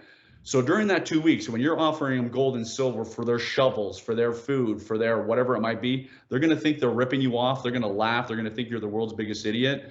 But in a true crisis, 4 months down the line, you're going to be the king of the castle because you got rid of all your paper money that's going to be useless. Right. They're going to try to give you that gold or that silver, that jewelry. And you're going to think, I can't eat that. That doesn't dig a hole. That doesn't protect my family. Yep, yeah. Exactly. Yeah. And that's, something that I think a lot of people, they want to hold on to that wealth. But, that's going to be hard to get rid of too. It's going to be hard to let that stuff go. Because, we still see it as wealth and value. But like you said, you gotta chuck it. That's going to be the first thing to go. Yeah, after about 2 weeks, it's going to be pretty darn worthless. Converted into food and tools. Yep. So what about like vehicles and gasoline in a situation like this? What are your thoughts on that? Yeah, so I got a bug out location. It's not too far from my house where I also have supplies. So I believe in diversification, meaning, talking about the house burning down, don't have all your eggs in one basket. And so bug out location, I love shipping containers because you can turn them in. When you walk into the container, you can make them nice, meaning they're actually wife approved because you don't know you're in a shipping container. I've seen people convert shipping containers into some really nice living quarters. Mm-hmm. Yeah, exactly. And I have one of those, which is a shipping container. You wouldn't know it's a shipping container. Yeah. So I believe in having my stuff diversified. I love storage units. So you can get climate controlled storage units. You get a one that's the size of a closet. That way it's not a fortune every month. And you can do things where you pay cash and you do all this if you don't want to trace back to you. But put some stuff in a storage unit. That way you're diversified. That way you got stuff spread out if something happens. Also, when it comes to vehicles, you got to think, okay, how far do I need to get to? Yeah. Meaning I've got a lot of trucks. I got 4-wheel drive vehicles. I get the more expensive tires that have the better tread and the ply, so I don't have to worry about flat tires. Of course, I have a vehicle survival kit, which has got all my air compressors and, all my stuff to fix a flat and that whole 9 yards. But you've got to think, okay, how much gas do I need? Store it in a shed, which I have a shed in my behind my house where I store it. Make sure you got the fuel stabilizer so you don't have to worry about it going bad after 6 months kind of thing. And then just think, okay, am I going to go 30 miles? Do I think I'm going to go 2 hours? How much fuel based on my truck do I need? And just map it out, basically reverse engineer what you're going to need. And that's to get to your bug out area. Or wherever you're going to be, meaning yeah. Ideally you're going to hunker down at home. I mean, you want a shelter in place because that's where you're most comfortable with. That's where you have the majority of your supplies. That's where you're familiar with your wife, your kids, etc. Yeah. But you've got to always, I mean, in the government, there's always red teaming. There's always people looking at the worst case scenario who are saying, what is so far fetched that we need to prepare for? And so that's what I do and say, okay, so here's the stuff in the bug out location. In the worst case scenario, we need to go there, even though I'd much rather shelter in place. And, I'm making sure my car has the spare tires, multiple spare tires. I'm making sure I've got the good jack, not the crappy jack that comes with a vehicle. I want to have a 2-ton jack. I mean, I'm having all that stuff in my vehicle's survival kit. That way I can get wherever I need to go to. Smart. So also in preparing, I was going through this and this is, again, this isn't a very dense book, but it is dense with information. Just that little bit is, there's a lot of good information in this book, Aftershock. And you talk about like being able to survive off the land as well. So having tools and things to hunt with, to fish with. Talk about that. Well, gardens are great. Gardens are easy. Anybody can plant them. And so, you can go start planting stuff now. You don't have to plant a huge garden, which is going to take a lot of work. Anybody can plant a small garden in their backyard. In my backyard, we got garden chickens. And the garden, which again, doesn't take much, but it's nice to have a hoe. It's nice to have a shovel. It's nice to have all those tools that you need, which a lot of people don't even have these days. Yeah. So you want to make sure you have all the tools just to make life easier when you're going about, because as I mentioned, 6 months down the line, shovels are going to be worth their weight in gold kind of thing. You're not going to be able to find a shovel. Same thing with chickens. My wife and kids love the chickens more than I do. They're kind of a pain in the butt and high maintenance, but the kids have fun. It teaches them more work ethic kind of thing. But are they pets? We got great eggs kind of thing. So, yeah. I live in more of a suburbia area, meaning the 320 acres we have, I wish we could live out there, but my wife is not as enthused as I am about living out there kind of thing. Roughing it.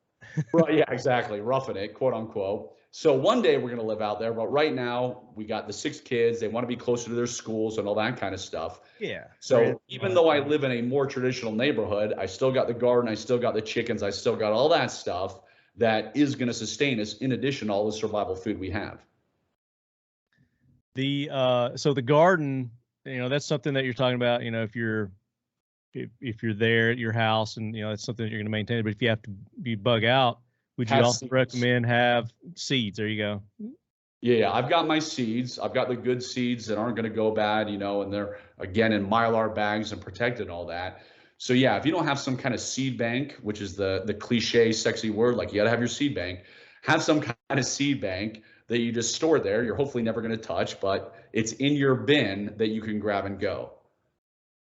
And what kind of plants do you recommend that the seeds that people store on? I knew you were going to ask me that. And there are so many. That is where my brain gets fried. Meaning I've got my seed bank. I listed it in the book. And the reason I'm not going to tell it here is one, I want you to get the book. But two, I always get dyslexic and screw it up. And I always end up naming the wrong stuff and the wrong seeds and everything. But you kind of want some type of bean. Right. Yep. You want like a bean, some kind of bean. There's several different kinds. Again, the book goes into detail. Yeah. It's all in there, the exact kind. Yeah. Exactly what you want and what to look for and all that. Medicinal kind of plants that you're going to want to. Correct. Yeah. Medicinal plants that are in there that are good. You know, aloe and other things that are more medicinal that everybody knows, aloe type of stuff like that. So it's nothing that anybody can't do, meaning it's nothing where you have to be a CIA officer or a Navy SEAL or a ninja to be able to do all this stuff. I mean, I've trained thousands of people since I left the agency on how to do just this. And if you read the book, you can follow it, you can buy it. It's not anything that's difficult. Let me ask you this. I've done a little bit of research and I don't know a lot about it, but there are these people that have facilities that people can buy for apocalyptic events or whatever. And there's these huge, they're huge. They bought bunkers, old government nuclear bunkers, and they converted them into like super plush living areas, with showers and game rooms and all this kind of stuff. What are your thoughts on those type places? They're supposed to provide the food and all that stuff for you as well. I have clients who are billionaires, multimillionaires, and I get asked this, all the time. And they can afford these. I mean, I can't afford them personally, but they can, they can afford them. I don't like them, and there's several reasons. One, you don't ultimately control it, meaning the owner of that person, they have the control over it. I want to control everything. I control my bug out location. I know the ins and outs. There's nobody who can harass me or bother me, meaning saying, hey, you can't go to this area now or whatever. I mean, it's my place. It's not controlled by some organization or entity. The second reason is those bunkers usually have several other people. I don't know those other people. I don't know who they are. I don't know, how prepared they are. I don't know if they're pain in the butts are going to cause me problems. Third, those locations are super well known, meaning everybody and their brother knows there's this silo here. So going back to people who you don't know in there, those people who are in there with you may have told their brother, cousins, whatever. So you don't know who's going to show up there if the stuff really hits a fan. Now, my bug out locations, besides my wife and I, nobody knows. And they're basically hidden in plain sight. You don't know how to find them. They're not going to draw a lot of attention. So I like the anonymity of that, where it's not on the Yahoo or Google homepages and saying, hey, billionaire bunker in Timbuktu, Ohio, come here now, where the whole world has already seen it on the internet, the layouts on the internet, all that type of stuff. And that makes sense. Because just like you said, I mean, you buy one of these places, what's to prevent these people who own it when the shit does hit the fan from locking you out? Correct. They decide that, too bad, so sad. We're going to maybe say, hey, you didn't read the fine print. Yeah. The fine print says if you're not here in 3 minutes flat, we get to lock you out, some nonsense like that. You forfeit everything. But I did a little research on this, and these things go from anywhere from 7,000 to 50,000 per person. Well, that's actually not horrible, because the ones I've seen are about $1 million if you're get in there. Really? Yeah. So that's actually not horrible. I mean, I still wouldn't do it. No. I still would never do it, but that's not outrageously expensive. It'll hold up to 5,000 people. This one in particular, 100 feet deep, half-mile wide. 4,999 of your closest friends. Right. Well, there's supposedly you have to go through a background check and do all this, this other stuff before you can be approved to get in there. But they've got like several of these throughout the country, and they've got them in other countries also. The name of the group is VIVOS, VIVOS, VIVOS Group. I don't know if you've ever heard of them. I have not. No, I'm not familiar with them. Okay. I was just curious on what your take was on those, and my opinion as well. That's the way I felt about them also. Is like I would not get involved with something like that. Well, I mean, and people, various ones do claim they do background checks, but there's a big difference between the $9.95 background check you get on the internet and a real background check. So that's what I tell people is they're like, I think it was Uber was claiming they did background checks. Well, it's like, I guarantee Uber is not spending several $100s on a real background check to do it the right way. They're doing just like rental companies do.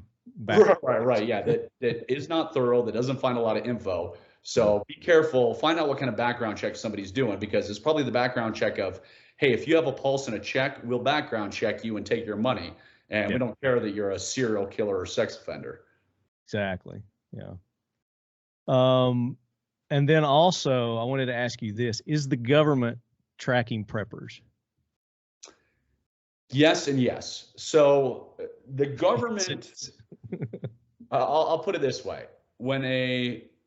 And this is what anybody will tell you that works at the agency. When a Republican is in office, the world is safer. The agency is let loose and is more able to put boots on the ground and do boots on the ground intelligence collection and take more risks. When a Democrat's in office, they are more risk averse. They're like, hey, let's do everything via satellites and blah, blah, blah, and signal, all that kind of stuff, where you don't get as good intelligence. They pull everybody off the streets because they're like, we don't want any international incident. We don't want anything bad happening.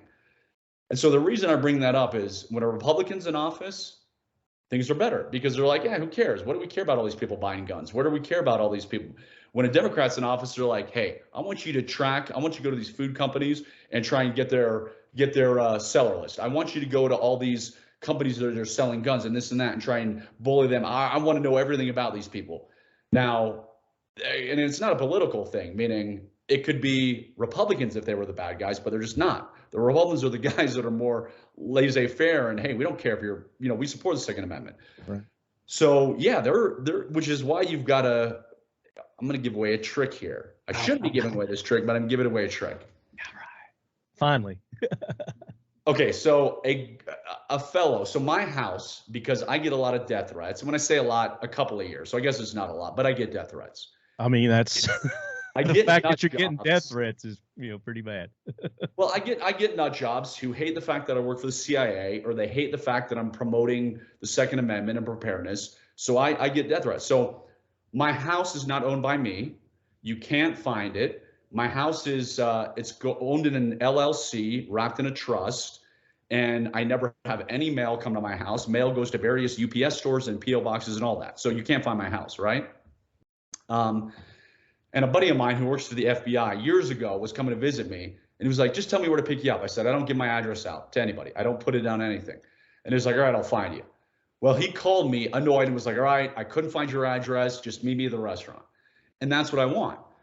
Yeah. So here's the reason I tell you all this is a while back, I got an email from some troll, and it was like, Jason Hanson, you think you're so cool and so smart. Well, guess what? I found your house. And he was like, here's your house. Here's a picture of it. Here's your address, your area, everything. And he was very proud of himself, right?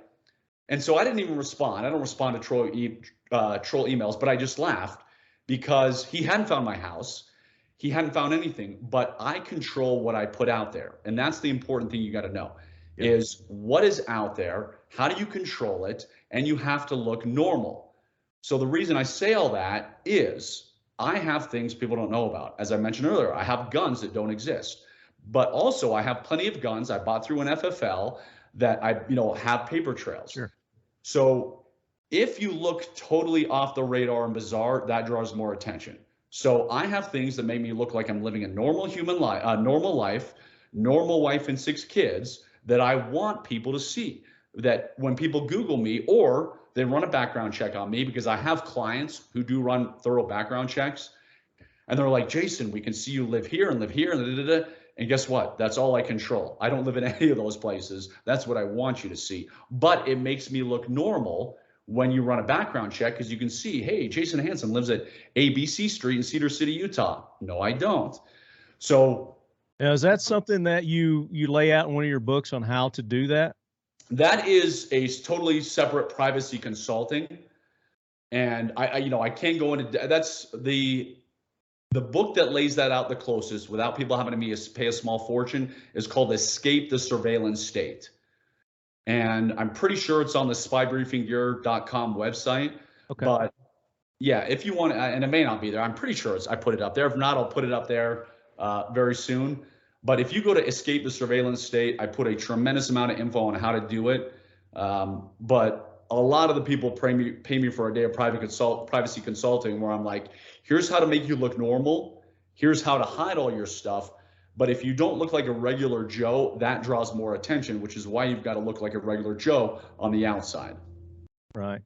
And if people wanted to, let's say, hire you to come in and speak, do some private consulting, how would they go about getting in touch with you? And yeah, just send an email to jason@spybriefing.com and just tell me what you're looking for. Hey, just had a Fortune 500 company email the other day I'm going to do some work for, even though I don't do that work very often. But just say, hey, I want to hire you for a day of consulting, or I want to hire you for a speech, or X, Y, or Z. I do that stuff all the time, and just let me know what you need. Very cool. I was looking for that. I didn't see it right off on the Spy Briefing. Then I will. It may be there. I'll get with my tech team today, and I'll make sure that's put on the website. But it's called Escape the Surveillance State. There's Off the Grid Safe something. Yeah, that's another book that teaches you how to have an off-the-grid safe house. Okay, safe house. That's what it was. Okay. Yeah. But no, that's not the privacy book. Gotcha. So let's do this, and this will probably lead to more things that we're going to cover. Let's go to listener questions now. Sure. Let's field some of our listener questions. I made a post on Instagram, which I'm assuming that based on everything that you just said, you don't have Instagram and you don't have Facebook or. So I have Facebook for business wise. I have a business, but I actually don't use Facebook personally. So I don't use, my cell phone, where's it at? It's back here. I've never sent a text message in my life, so I don't text. And so, yeah, certain things I'm strange, but again, I have the appearance of a normal, I have what I want people to see. Is that the number I've got for that phone? Yes, actually it is. Yeah, this is, nice. Trying to see. This is the number you have for this phone here. I will not. You could call me right now and it would ring. I'd have to look the number up. It's in that email. Or I did call you though, didn't I? I did call you one day. I don't remember if we just Skyped. Maybe we just Skyped. Yeah, it might have been just over the computer. All right, so I made a post on Instagram. I'm gonna let you see this post. We'll see what you think about my post that I put together for you. And I'll share it here. Here, let's pause. You may not be able to hear it. I don't know how the audio's set up on this. And I put it to, that Secret Agent Man song? Yep, I do. There's a heavy metal version of that I found.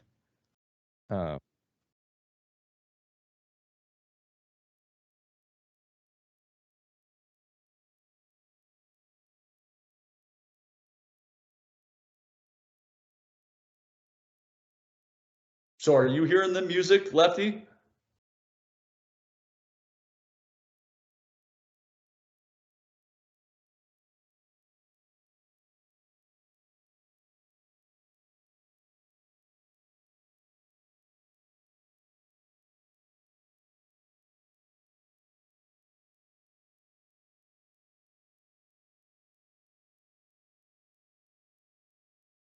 Could you hear it? I could not hear a thing, but that's okay. Okay, it was blaring through my headset. But it's this Secret Agent Man. Maybe you get on one of your kids' Instagram and go watch it. So we got questions here. FPS Murdoch asks, there is a recent surface document regarding an alleged Chinese plan to launch an invasion to the mainland U.S. this fall. Can you speak to the likelihood, unlikelihood of such an attack? I would say my best hypothetical guess is Very unlikely, because it's mutually assured destruction. So even though China is our biggest adversary, and I mean, Russia and Cuba, North Korea, they're all there too, but China is the number one by far. China has more spies in the US than anybody else, and they're very good, and they infiltrate the universities like crazy. And so you go to, not virtually, but many universities in this country, and they're full of Chinese spies. With that being said, is yeah, I would not. I don't think you have to worry about China invading us. I mean, that's what the Second Amendment is for, is to deter everybody. We've got a lot of guns here. Even though China would like to do that, and they want to, have us be communist and all that, but I would not fret at all or worry about anything happening soon with them coming for a true invasion. Yeah, it's kind of like, which I think it's been found that he didn't actually say this, but the Japanese, the Japan leader, when they correct, yeah, I know what every blade of grass is an American with a gun. That's untrue, because there's behind every blade of grass is an American with 2 guns, or 3. Or so there's about half of Americans with 50 guns behind every. That's true. Yeah, what it is. And Jason's got half of those. Giddy up. We always hear from former Alphabet Agency operatives, CIA, FBI, etc., that the job was less interesting than you'd think. Can you share what you loved about the job and what you hated? I think he kind of went into that a little bit. Is there anything else you want to work on? Well, obviously, it's a heck of a lot less sexy than Hollywood makes it, because Hollywood has you jumping out of cars and shooting guns and, drawing attention to yourself. And what I tell people is sexy agents, counter agents, and all that. Yeah. What I always share with folks is, listen, if you are shooting guns down the highway or shooting out of a car, that means something has gone very, very wrong. So the majority of the time, you're blending in like the average Joe. You're like a ghost. You're not drawing any attention to yourself. So anybody that thinks they're going to be getting in like crazy car scene chases, no, that's hopefully never, ever going to happen. The interesting part is everything you learn, everything going on, and the fact that you're walking down the streets and nobody knows who you really are. Bonafide breed. I think we kind of touched on this a little bit. Do you feel that we as Americans have gotten too comfortable with the position of our country as the tip of the spear? We feel like what's going on in Ukraine or other countries that have been invaded can never happen here. I think we touched on that a little bit too. Yeah, I mean, I'll give you the 30-second answer. Yes, we're too comfortable. We're too complacent. We're too lazy. We have it too good here. I mean, really, most people have never had a real hardship. And we have half of this country that, again, wants to hand out everything and be on welfare and get welfare votes, and have this country that is still trying to work hard, which is tough when you're trying to make things work. So I don't think we're ever going to fail, meaning I think things are going to get very, very dark, but we'll push through. I'm smiling because this next question. This is AK Gabagoon. Why is the JanSport backpack the ultimate apocalypse bag? Good old JanSport. How much grizzly wintergreen should I stock up on to survive the apocalypse? So I guess JanSport is still making backpacks. Well, hey, if it works, meaning it doesn't stand out, it doesn't scream like, hey, I'm trying to be a Rambo. So yeah, throw your stuff into JanSports, but whatever works for you. That's what I always say. Yeah. Is whatever backpack you're comfortable with works for you, make it happen. Well, let's talk about that. What do you prefer? Do you make your own? So I have some custom made for me, and I don't have any in the room I'm in right now, but they're a little bit bigger. I mean, they look like a typical backpack, but they have more space so I can steer more gear and cargo. But, they don't have my NRA patch, or they don't have my, any kind of gun patch drawing attention to themselves. Yeah, so conspicuous. Yeah. So they are more inconspicuous, so I can blend in. Turn mine over there. So I've got some packs over there that I've been trying out. I don't know if you can see it or not. You're turning me sideways. I'm trying to turn my head to see if I can. There's a Geisley bag there. I took it to Mexico. It worked really good. And then that one's a VanQuest. I've been using it for about 3 years now. I really like it. VanQuest makes some good backpacks. Yeah, I mean, there's a ton of good bag makers these days. I mean, there's no shortage of gear, so we're very lucky. Yeah, the competition is healthy in that market, definitely. But I remember in high school, JanSport, man, that was the thing. If you didn't have a JanSport, man, you were just trash. Yeah, that's right. and I didn't have one. Couldn't afford the JanSport. Brett Bedell, talk about some likely events that will lead us to the brink. Do you feel this will be one major event or multiple events setting up some type of chain reaction? I'd say the two most dangerous events we got to worry about are the economic collapse. When the dollar finally collapses, it implodes and things get bad, which, again, covering the book. The other event is a blackout, meaning most people have no idea how fragile our electrical grid system is.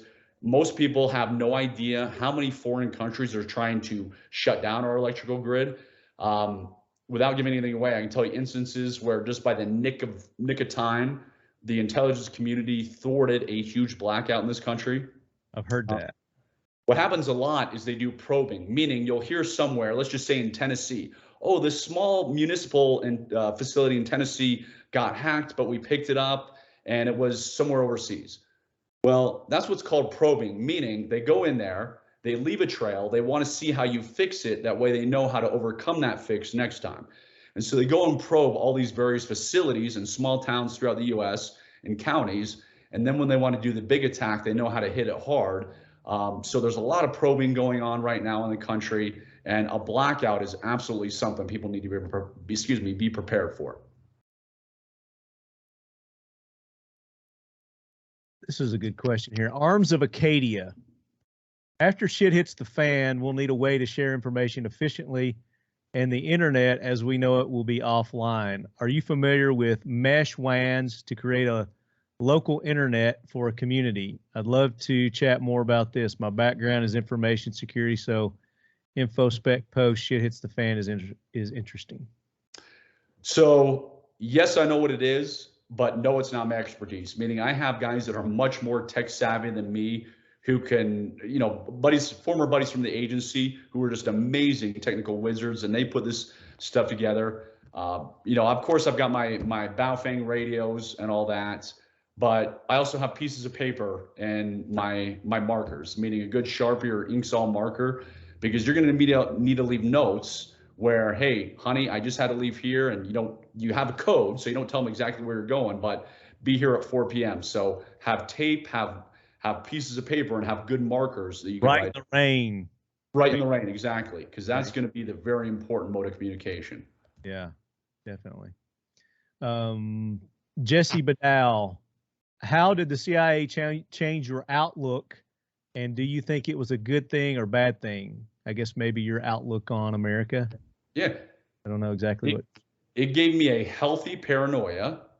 So I'm clearly more paranoid than the average person, but I love it because it keeps me safe and it's kept me out of some serious jams in life.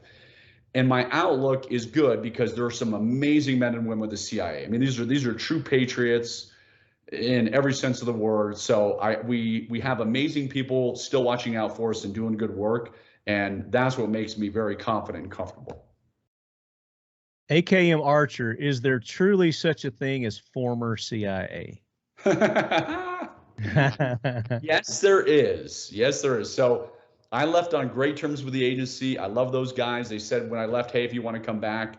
Now I've done way too much publicity and PR to ever go back. But yes, there is such thing as former agency. And then we answered this, P-Man 301. Does he have to get all of his books approved by the agency before publication? Yes, I do. Very thorough process, can take 6 months at a time, and not the world's most fun process, but important, so I keep out classified stuff. Like a book like this, do you have to run that by them?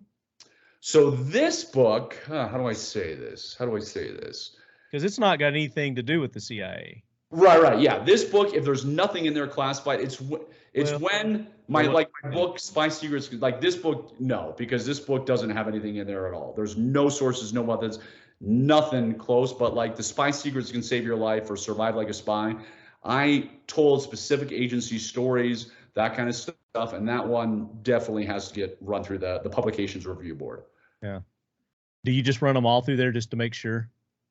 Well, if there's any doubt in my mind, I'm going to run it through. But some of the stuff like this one, certain things I write, there's nothing whatsoever classified in there. I know 100%. But if I do have a book where I'm like, I'm not sure if this one is whatever, then I'll send it to them because it's an easy process. You send it via email, that kind of stuff. So it's not like I have to go to headquarters in Langley and do that person kind of stuff. and do all that. Right. Yeah. So it's a relatively easy process. Hook you up to a lie detector. Yeah. Let's see. Mustang Perry. What does Jason think is the most important thing to start with when getting into prepping? The simple things and the things that you actually need: shelter, food, water. So gold and silver, sexy, and I like them. But if you don't have your food storage and water storage, you better not be buying gold and silver, because you can't eat gold, you can't drink gold. What do I need to sustain my life? And it's the simple things first. Before, I mean, I love guns. I own more guns than 99% of people. But before you go build up your gun arsenal, build up your food, build up your water. And how do you feel about building up? Because a lot of preppers do this, is they build up a community. They build up like-minded individuals, so that when something like that does, then they'll have other people, other resources that they can rely on. What are your thoughts on that? Yes, if you do it right. So now you're going to make me go to my website because I want to make sure it's on there. But sorry, I have a book called Sleeper Cell Secrets, and it's a very, very in-depth, good book about how to do it the right way. And it is. It's on the, if you go to the spybriefinggear.com, it's Sleeper Cell Secrets of Spies and Our Founding Fathers. So most people have no idea how to build a community, how to choose the right people, how to vet them, how to make sure you're safe, how to make sure they don't turn on you and end up, harming you and your family. Mm-hmm. So if they do it the right way, then yes, you've got to have a community, because it's incredibly difficult to be a lone wolf, and you don't want to. You've got to have a support system. So shameless plug, get the book. It doesn't cost virtually nothing. I mean, I'm basically giving it away. So get the book and you'll see how to build a community the right way. Very cool. There was another one. Oh, John Adams III. How important are VPNs for internet protection? Could you speak about how they work and recommend a trusted one? Which you said you weren't an IT guy, so. Well, I mean, I can handle that one. I'm not an IT guy when it comes to setting up all the different configurations. But yes, VPNs are crucial. You should have one. You should never get, I mean, if you're in your house and you have your secure router, not as bad. But if you're ever in a hotel, airplane, Starbucks, whatever, absolutely have a VPN. You'd be crazy if you didn't. The VPN basically encrypts traffic so they can't read your mail. That's the easy, it's not like everything you're doing is open to the public. Yeah. And the VPN I use is Proton, just like there's Proton Mail. Proton has a VPN. That's what I use. And what's it called? Proton? Proton, yeah, just Proton. If you do Proton VPN, I'm sure it'll pop up and you'll see the site. Very good, very good. I think that's got most of the ones. I mean, we've covered most of everything else that's on here. Okay. Is there anything maybe that we need to talk about that I didn't think to ask you? No, you hit a wide variety. I mean, you hit on a ton of good stuff. So there's nothing. Yeah, this has been all great information. Yeah, there's nothing that's jumping in my mind right now. Okay. So we talked about this, and we're going to reward our listeners here that posted questions. And I guess just anybody that wants to take advantage of this, you've got an offer for our lead heads. Yeah. Offer for the book. For you guys, you're going to see that you're basically paying nothing. The information in here, as I tell people, is like, if you realize the trials that me and my buddies went through to gather this information and learn it, the book should be, $1 million kind of thing. So you are going to get the shortcuts. You're not going to have to go through all the horrible hardships and pain in the butt things we did. And you're going to learn what I do for my own family, my wife and 6 kids. And as Lefty says, it's a quick, easy read. So I'd encourage you to grab it.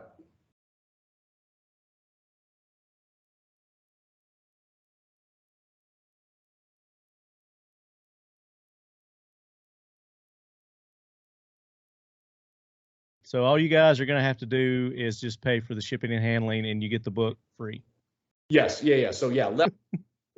So there you go. And that's anybody. So anybody listening can do that, not just you that posted the questions. I want to reward a couple of special giveaways. We've got Seal 1 Very cool. CLP, complete cleaning gun care kit from our good buddies at Seal One, Dwight and the gang over at Seal One. We're going to give away one of these to one of those questions that I asked you. What you thought? Which one did you think was a really good question? We're going to award this to that listener who participated. The Seal One complete gun cleaning kit. You know, I like the question about when he was kind of asking, like, what is it really like? Meaning it's not what it looks like on Hollywood. And I can't remember the exact verbiage of the question, but, you know, allowing me to share the truth of, hey. Giddy Up says, we always hear from former Alphabet operatives that the job was less interesting than you think. Can you share what you loved about the job? Is that the one? Yeah. I thought that was a good question. Allowed me to expand. Okay. So Giddy Up, you have won the Seal One complete gun cleaning kit here. All green engineered, so it's safe for you, safe for your family, and it does a really good job on preventing corrosion too. I use this on all my firearms. I really like it, love it, and it smells good too. So multi-purpose. You put a little behind your ear. You go out on a date. Email me Giddy Up. Let me know what you won, and I'll need your mailing address. And then, Jason, we've got another thing that we're going to give away here to our listeners. Mission First Tactical, they make holsters and AR accessories and things like that. They're a sponsor of the show. They make these, we call them, they're dump trays, but I use them for my my gun cleaning and armorer's trays. Yeah, definitely. I'll put all my little pieces and things in there. It holds up really well to the gun cleaning materials and the dirt and the grime. It just cleans right up. These are some that we have made up for our AK Corner. I do a segment each month called the AK Corner where we just talk AKs and Comblock guns, sponsored by Century Arms. So we're going to give away one of these this episode too, and it'll probably just have our normal logo on it. Unless you want this, you can specify, but you can get any logo that you want printed on. We could get some spy briefing. Do you have a logo? We get some spy briefing. Yes. Logos printed on there. Send that to me, and I'll get one made up and send it to you. All right, awesome. I'll do that. Our buddies over at Mission First Tactical. What was another question that you liked? Well, the Chinese one, because the Chinese are our biggest adversary. I think that was the first question. He was worried about the Chinese threats. Yeah. Even though I don't think he has to worry about them, invading our homeland, but they are in a way invading our homeland because there's more Chinese spies than anybody else on the soil now. That's FPS Murdoch. FPS Murdoch, you have won the Mission First Tactical dump tray. So same, the routine. Email me, let me know what you won and your contact information. So everybody wins today, thanks to Jason putting up the book that we're going to provide a link for you that you can go to and get this lead heads. The Aftershock, How to Survive America's Apocalypse. And then make sure you go to his website, the spybriefinggear.com, and there's a plethora of items there. There's books, there's DVDs, there's bags. I think you got bags, you got pins, you got knives on here, tomahawks. I think they're there somewhere. They should be. All kinds of stuff. So you can check it out there. Is there another place where they can go and get your products? Of course, the food, we want them to go there and just go to the premiumsurvivalfood.com. They can see all the food stuff. And I'll put links in the show notes too, Leadhead. So I'll link to the food, I'll link to the gear, so you guys can go to the website, to the show notes and the website and get them there. I did want to ask you, because I saw when you had one on blades and knives. What's your preferred EDC carry knife? So I got so many. I just have custom knives made for me. Like this is the one I'm carrying today. It's a special knife I had made for me. I love stiletto knives. I have a stiletto knife I carry. I got similar to this one. Yeah, I got so many different knives. So, I got fixed blade knives depending on where I'm going, depending on what I'm doing. I mean, if I'm just, going to the office, which is very close to my house, I'm not worried about having a fixed blade and a stiletto, or a fixed blade and a folder. But if I'm going up in the mountains, I'll have a very high quality fixed blade on me that, again, I had custom produced for me. Yeah. I've always got at least one blade on me. Very nice. A lot of our listeners are blade guys too. They've been after me to do a specific, just like a knife segment each month. You should. That'd be good. Yeah. I mean, I'm a knife junkie. Yeah. I mean, they're all over the place. Who doesn't love knives, you know? Right. Blades are awesome to have. So very good. Jason, I really appreciate you taking the time to be on, and I've learned a lot. Would love to have you back on whenever you've got a new project or something going on. And I guess we didn't really talk about if somebody wants to come to your ranch, how do they do that to come get the personal training? The easiest thing to do is just email jason@spybriefing.com and then check out spyweek.com, because spyweek.com lays out all the training, all the stuff we do. That's another thing we wanted to talk about. Spy Week. Talk about that event that you have at your ranch. I noticed it's sold out. So yeah, we're sold out this year, and it's a 5-day event. It's at our 320 acres, and we have 1 day of escape and evasion training. We have another day of pistol training, rifle training, evasive driving training, and then hand-to-hand and knife defense training. So I basically took the best of the best stuff I learned, put it into 5 days, and we call it the Ultimate Spy Week, and it's a heck of a lot of fun. That's cool. That's cool. And that's on that website as well. They can go there and check that out. Very good. So Leadheads, go check it out. There's no social media other than Facebook. Do you want them to go to your Facebook? Maybe they can check it out. I wouldn't even see it since I don't even know how to get to my own Facebook. Okay. So no social media. Website. Yeah, visit his website. Use that link to get that free book. You just pay shipping and handling. You'll get the book, and then check out his other products too. And the survival food, I'm definitely going to order me some of that. I want to try it out. This isn't his, by the way. That's not his. Yeah, right. I don't have any of that at the moment. But Jason, would you be opposed to maybe coming back on the show sometime? Maybe if I've got like a specific topic or something we're talking about to get your expertise on? Yeah, I'd be happy to. So you just let me know. I always love to talk guns, knives, survival. So definitely. Very cool. I know the Leadheads are going to enjoy this episode, and they're going to want to have you back. So we can look forward to that. Awesome. So Leadheads, go and show all our sponsors the support and the love that they deserve. Mission First Tactical, Seal One, IWI, Keltec, Flatline Fiber Co., Factory 47. We've got discount codes for all those. You know what? It's typically Leadhead, and you're going to get anywhere from 10 to 25% off. You visit those websites, you use the code. If the code doesn't work, let me know, and I'll hook you up and make sure you get the discounts. And then for Jason's sites, again, I'll give those to you. It's spybriefinggear.com. There, you got so many websites. The food is premiumsurvivalfood.com. That's not what it's come up for. It says jason.click. Oh, well, that's just it. It's a redirect kind of thing. So survival, what did it say it again? Premiumsurvivalfood.com. Premiumsurvivalfood.com.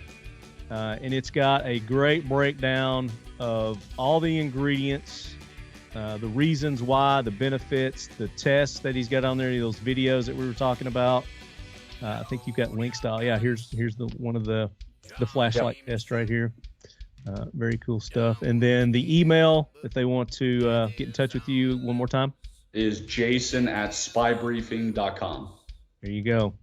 And make sure you take part in that Century Arms AK BFT 47 that we're giving away. You don't want to miss out on that. So until next time, Leadheads, as always, keep your loved ones close.